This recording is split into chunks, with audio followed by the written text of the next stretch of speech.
Assalamualaikum warahmatullahi wabarakatuh. Kembali bersama kami di M Group Channel. Kita masih di Jalan Ulu Jami Raya. Kali ini kita akan membahas asal muasal Gang Kramat yang konon terdapat banyak sejarah dan hal misterius di dalamnya. Kita sekarang sudah berada di dalam Gang Kramat. Mari kita cari narasumber untuk mengulik sejarah dan asal muasal gang ini serta hal misterius di dalamnya. Assalamualaikum warahmatullahi wabarakatuh. Kembali lagi dengan kita di DM Group Channel. Kali ini kita akan ngebahas salah satu nama jalan yang ada di Jalan Ulu Jami Raya, Kelurahan Ulu Jami, Kecamatan Pesanggerahan, Jakarta Selatan, yaitu kita bahas Gang Kramat. Nah, di samping saya nih udah ada nih orang asli Gang Kramat. Assalamualaikum Bang Ipan, apa kabar nih Bang Ipan? Waalaikumsalam warahmatullahi Sehat Bang Ipan? Alhamdulillah sehat. Abang orang asli Mari ya? Iya. Udah berapa lama Bang tinggal di Mari? Kalau ditanya berapa lama dari lahir emang saya di sini. Kira-kira tahun 1978 saya lahir di sini. Nah, berarti kalau gitu orang tua itu asli Mari Bang? Iya. Dua-duanya asli Mari, makanya saya berani ngeklaim saya orang asli di Mari karena orang tua saya dua-duanya emang asli di sini. Nah, pas kalau begitu Bang. Berarti Abang tahu nih asal-usul Gang Kramat itu dulunya apakah rawa, hutan, atau sawah Bang?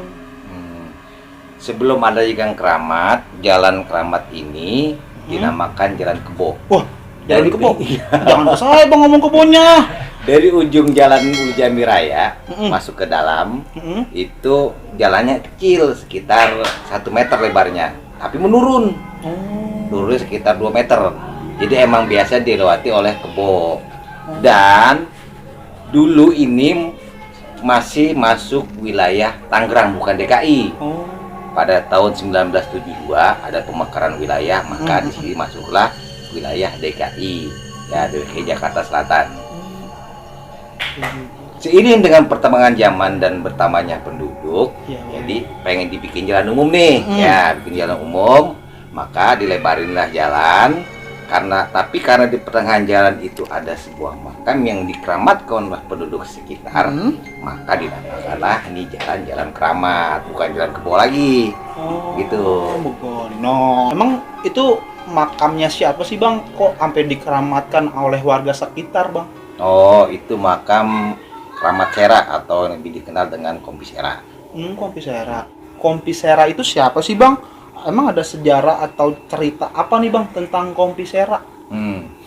Sejarah yang saya tahu dari orang tua saya, Kompi Sera itu asalnya dari kerajaan Cirebon, yang diutus dari Cirebon ke Banten untuk menangani satu wabah penyakit. Oh, kayak sekarang corona kali Bang ya? Bisa jadi kayak gitu. Iya. Sepulangnya dari Banten, singgahlah beliau di tempat ini. Dulu namanya bukan Ulu Jami, belum ada nama lah, ya kan? Beliau menetap di sini hingga meninggal di sini, ya kan? Karena beliau orang baik, ya orang baik, maka dikeramatkanlah kuburan beliau. Nama asli Kompi Sera itu sebenarnya Ratu Siti Sarah. Iya. Orang sini ribet nih ngomongin nih kepanjangan. Iya, Bang. Ya kan, makanya disingkatlah. Jadi Sera. Jadi ini makam siapa? Bukan makam Ratu Siti Sarah, tapi makam Kompi Sera, begitu. Di makam Kramat itu kan banyak makam nih Bang. Itu makam siapa aja sih Bang? Itu makam keluarga saya. Situ ada kakek saya, ada buyut saya, dan ada warga sekitar. Kalau gitu pas banget nih pemirsa nih, kita nyari narasumber nih yang emang ada silsilah dari makam keramat tersebut, ya kan. Nah Bang, pernah ngalamin atau dengar cerita mistis nggak sih Bang dari warga sekitar yang ada hubungannya dengan Kompi Sera tersebut Bang? Kalau buat pribadi, saya dulu masih kecil pernah ngalamin rumah saya yang saya tinggal itu diputerin sama kuda. Suara langkah kaki kuda. Iya, kira-kira mungkin dulu jam 1:30. Mungkin karena dulu saya masih kecil, jadi nggak terlalu saya pikirin gitu ya. Masa sih? Ya. Jadi yang saya tahu bahwa kuda itu emang ternyata kendaraan beliau. Ya. Terus kalau untuk dari warga sekitar, cerita mistisnya, contohnya di Kompi Sera itu ada pohon yang ditanam langsung oleh Kompi Sera, namanya pohon ara. Ya. katanya Heeh. kalau metik atau mengambil batang pohon itu tanpa izin akan Iya. terjadi sesuatu. Sakit gitu Ya misalnya. bisa jadi sakit atau adalah musibah yang menimpa yang ambil itu pohon. Iya, iya. Terus ada juga yang tinggal di daerah situ ya, sekitar makam, yang biasa bersih makam lah. Heeh. Sehari aja dia nggak bersih makam, maka ditegur. Ditegur. Ditegur, jadi apakah kasurnya diorak-orak, tahu orang nggak? Digoyang-goyangin Ya, begitu bang. digoyang-goyangin, Iya iya ya. iya. Jadi terus dia juga katanya pernah ngelihat ada harimau kepalanya manusia. Harimau. Iya di makam tersebut. Terus ada anak kecil, palanya gede, kuping lebar, matanya gede. Oh kayak alien gitu bang. Ini kali alien nyasar. Iya, iya, iya, iya. Itu cerita yang saya dapat dari penduduk sekitar. Kencang cinya babe, demikianlah perbincangan singkat kita dengan Bang Ipan kali ini. Semoga ada manfaatnya. Ingat nih, ambil baiknya, jeleknya buang aja jauh-jauh. Dan yang paling penting, jangan lupa subscribe, comment, and like, and share ke semua sosial media kalian. Pantangin terus channel kita karena kita akan ngebahas asal-usul nama jalan lainnya, khususnya yang berada di Jalan Ulu Jami Raya kali ini.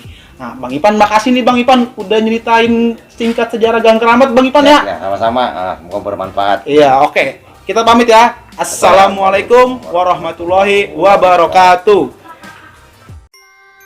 Itulah tadi asal muasal dinamakan Gang Keramat. Banyak sejarah dan hal mistis di dalamnya. Hus, sana. Jangan lupa like, share, and subscribe.